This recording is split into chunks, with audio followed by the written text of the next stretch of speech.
In this tutorial, we'll look at the new autumn leaf presets from the Forest Pack 8 library so that you can start using them right away. I'll start from this demo scene which already has 3 ground objects, the path and the 2 sides. I'll go to create a forest object and click the select button to open the forest library. The autumn leaves library includes 2 sizes of preset, grouped and individual. The grouped presets are designed to be used for filling big landscapes because the leaves are created as patches to minimize the number of items that need to be scattered. As you can see, these come in different colors and densities, ranging from green to brown and densely packed to sparse. I'll choose one of these and then click a surface to apply it. After it's loaded, you'll see a proxy preview, and that's pretty much it done. But there is one thing here that I might sometimes change. As you can see, all of the pyramids are pointing straight upwards, but in this case it would be better if they rotated to follow the undulating surface.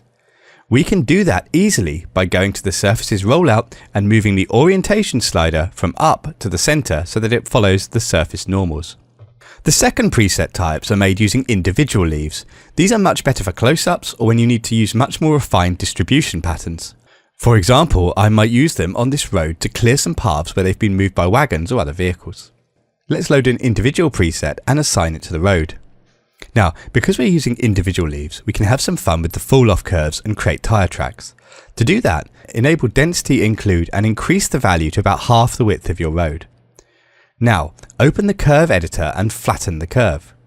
Add another 4 points and then adjust the middle 2 to create a graph with a dip in the middle. This depression reduces the density in that area to create 2 tyre tracks. It's a very handy effect with lots of other applications.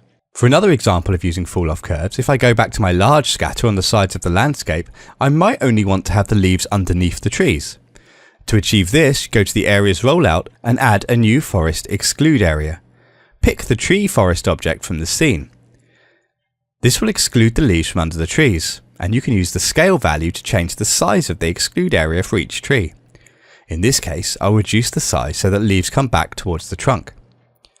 You can then increase the density fall-off exclude value to gradually reduce the number of leaves as they get close to the trunk.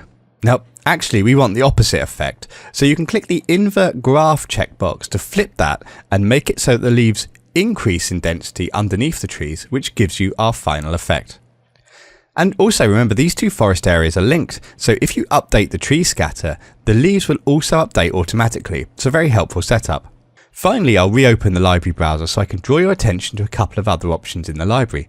First of all, there's a render quality setting for V-Ray users, which allows you to pick between 1 or 2-sided materials. Next to that, you have an option to load a clean or a dirty version of the leaves. This changes the map used so that you can make the leaves look freshly fallen and undisturbed, or more like something that's been kicking around a while and has got a little bit grubby. We hope you find this library and these additional tips useful. Stay tuned for more Forest Pack 8 videos coming soon.